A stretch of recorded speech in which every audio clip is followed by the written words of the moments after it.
So we are going to make a little box altar.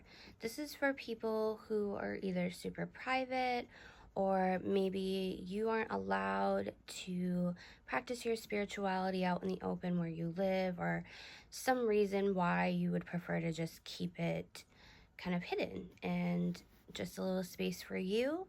And some people just don't have the space, altars can be very extravagant, and sometimes we just don't have enough space to have an altar out in the open. So we're gonna do that.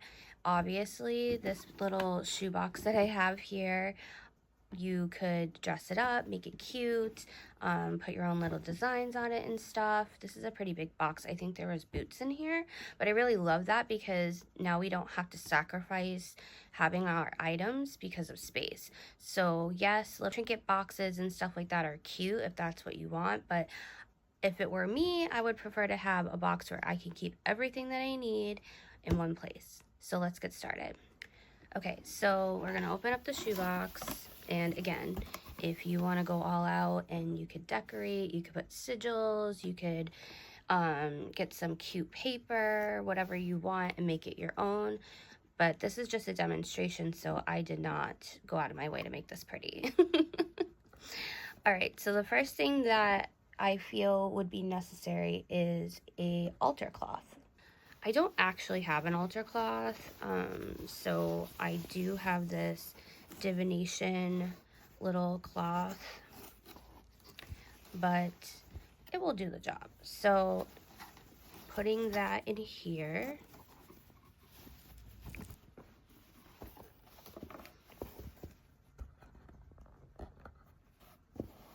so I'm gonna put that right at the bottom, just because it makes the most sense, okay? And then the next thing you're gonna wanna have is something to cleanse with. So I have a couple of options for you. So this is just a little, I think it's a cinnamon broom that I got at the Dollar Tree, and you kind of sweep away any sort of unwanted energy. So this is really cute, and you could dress it up if you wanted to, and you could keep your little besom right in here. And then the next way would be with smoke, which is usually the most typical type of cleansing that we do. So we have some incense sticks, and then we have an incense holder. You can use whatever type of incense or holder that you prefer. You could also use a bell. So sound cleansing works great. Then you don't have to worry about fire safety or anything like that.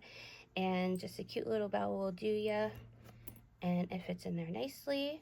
Another option is selenite. So selenite is a cleansing and charging crystal. It also can provide protection because it helps shield you from any negative energy. So I would say regardless if you use one of those to cleanse, still have a selenite stick. And if you are the type of person who likes to create your own things, you could get these little spray bottles at the Dollar Tree. They come two for $1.25, and I created my own little protection spray in here, and it's nice because it's personal to you. And that's also a great thing to have just to get started after you cleanse, is to set your protection for your space and all the spell work that you're going to be doing. I also create my own oils, so I'm going to put those in my altar because of course I'm going to use them. This is my protection oil that I have. It is called Cosmic Haven, and you can purchase it from me if you would like. So I'm going to definitely put my oils in here. I also have a abundance oil. This is called Transcending Wealth, which is also available for purchase. And then I have my self-love oil. This is called Stargaze. And I feel that for someone who is limited with space, having oils is definitely going to be beneficial to you, because that means you don't have to have as many herbs on hand because you have these already enchanted. And those are kind of like the basics, right? Protection, money, and love. We all love those things. So I would highly recommend getting some oils, whether they're from me or not, but they'll just help you with storage, and like it's almost cheaper to buy the oils because, again, you don't have to stock up on a ton of herbs, especially when you don't have a lot of space. So the next thing is a notebook. This is a tiny little notebook that's going to fit in here perfectly because you want to be able to keep track of your spell work. It's always a good idea for you to write down your spells, what you use, how you build them, and things like that, so that you have a reference. And a cute pen never hurt nobody. Hello, pineapple. You can also use that paper for your petitions and all kinds of things. So you're going to need pen and paper, however you want to do it. I would just suggest a notebook because it's just the easiest way to keep everything all together. The next thing is going to be a little dish. So this is going to be a multi-purpose dish. There's definitely cuter ones that you can get. You could get a fire safe one so that you could do certain spell work in there if you wanted. You could get a little mini cauldron. I get these. There's 4 of them in the package for $1.25 at the Dollar Tree, and I love these for offerings. I also love these to do candle work in. They're just very multi-purpose and they're inexpensive. So definitely need something like that. If you don't want those ones, find something that speaks to you. Next are candles. So these are chime candles, and you can get the assortment colors like this. I do have white and black ones. I just didn't feel it necessary to go grab them. But definitely white and black candles are going to be your best friends. The colors are going to be specific to certain things. But again, it's your practice. So like if you feel called to use a certain color for whatever it is, and that's how you want to do it, I'm not here to tell you that you're wrong. Okay? You do you, boo. Tea light candles are always going to be our best friend because they already come in a fire safe dish and they work pretty quickly. You can carve them. You can even take them out of their little pots and then put your herbs down there, or you can put them on top if you prefer it that way. But either way, I would definitely suggest having some tea light candles on hand. And white can be enchanted to represent anything. So keeping it simple, I would stick with white tea light candles. And when we're working with fire, we need some fire safety. So I got this candle snuffer at the Dollar Tree, and it works great for me. As you can see, it's been doing its job. I would definitely have this regardless. Like, I would just make sure that you have some way to put a fire out if necessary, especially if you're, in the broom closet and somebody walks in and you have a candle going and it looks a little suspicious. Like, you could just put it out real quick. But yeah, highly suggest that you do this.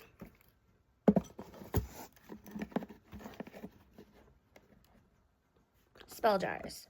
You can get these at the Dollar Tree as well, and you can fill them up with some herbs and some crystal chips and then seal them with your candles, and you have your little spell jars ready to go.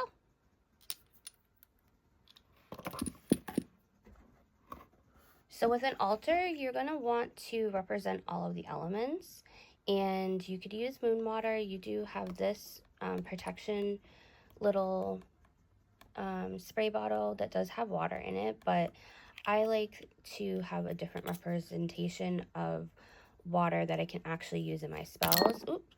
So I just got these shells from the Dollar Tree. They are fake, they're plastic, but it's about the intention. It's about you using, your own energy to make it fit with what you're doing. So this is just an easy way for you to include the water element within your spell work.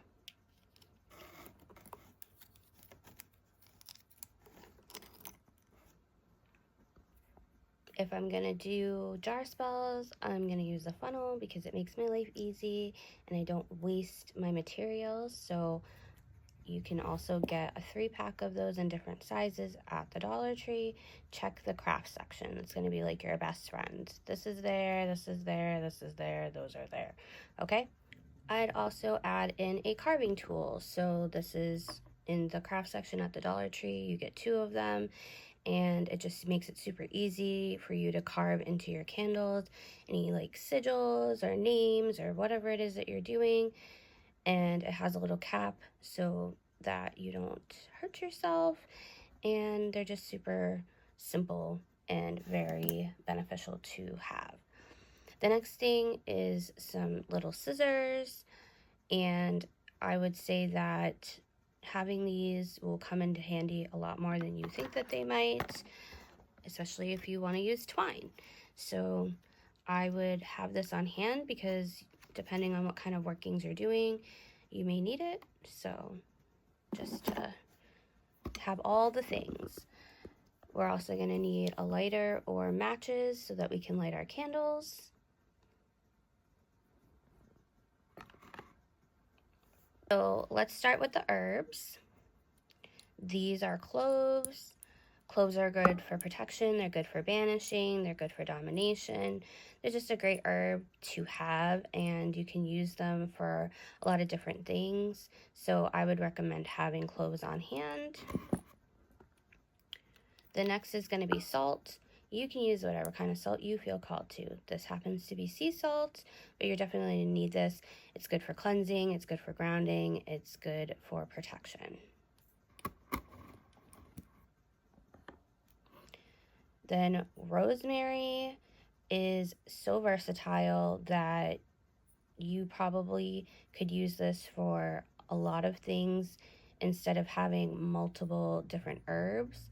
So when we're trying to keep things secure, and again, we don't have a lot of room to work with, I would definitely say rosemary is a great herb to go with.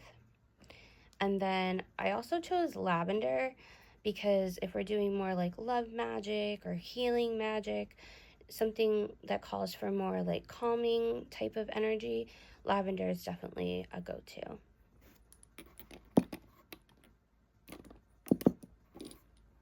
Bay leaves. Bay leaves are essential. They're just as essential as salt, in my opinion. You can write your petitions on here. You can put sigils on here. You can manifest with these. They have protective properties. They are just so multi-purpose, and they definitely come in handy. So I would absolutely have bay leaves in my altar. Next, cinnamon sticks. Cinnamon is protective. It also amplifies, and it can bring in good luck. It does a lot of different things. It's versatile, and like the sticks make everything so much easier because you don't have to have a jar of loose cinnamon. The next thing I would suggest is these little mesh charm bags. So different colors, different shapes. Typically when you buy crystals at the shops, they will put the crystals in these bags. So I just hold on to them so that when I have spell work that I want to do and I want to make a bag instead of a jar or do a candle or something, I would just have these on hand. Okay. Let's talk crystals. So I chose a little clear quartz sort of kind of point thing going on here.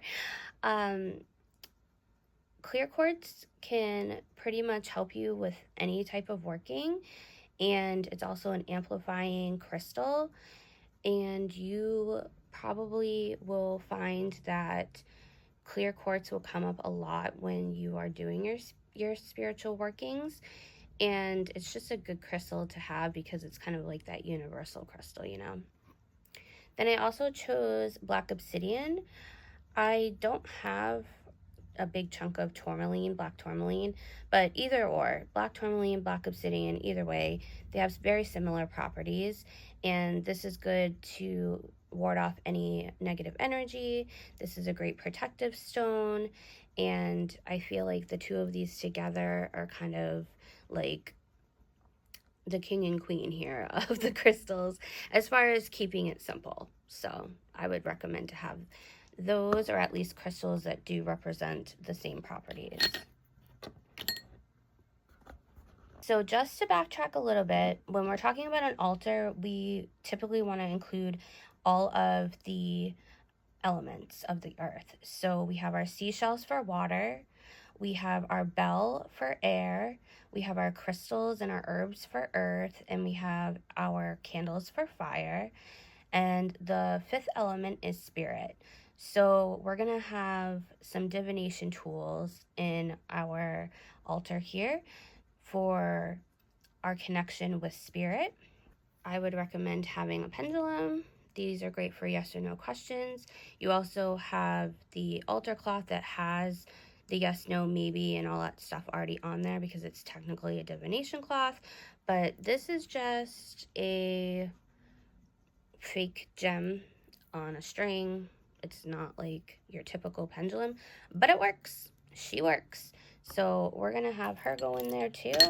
A pendulum is a very great tool for beginners because it's super simple. You can build a relationship with it pretty easily, and for the most part, you are able to utilize that for most things that you would need. There's a little bit more complexity to how you can use a pendulum once you get used to it. But for a beginner, I think if you're just starting with divination, it's a great tool. So next we're gonna get a tarot deck. I am using this one because it's the smallest one that I have, so it will easily fit in here.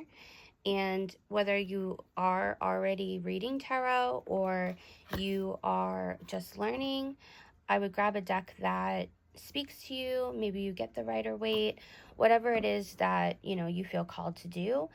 And you might be somebody who doesn't really connect with tarot. You like runes, those would fit in here in their little pouch perfectly fine. I don't own any runes, so I couldn't put them in here. And then we also have a tarot card holder. This isn't necessary, but it's nice to have, you know, if you like to just do a daily card pull for yourself, and it fits in there perfectly. So this would be covering pretty much everything that you would need. Obviously, you can interchange things for what you like in your personal craft and do it however you want. But this is just a little idea for you if you're somebody who has to keep your spiritual practice on the low. So I hope you guys enjoyed this video. I am going to be doing a couple of different versions of this. So if you have a specific type of altar, a travel altar, or a different way to conceal your altar if you don't want to use a box, something like that, please let me know and I will make a video on that as well. If you guys have any questions, feel free to leave them down in the comments, and I will see you all next time.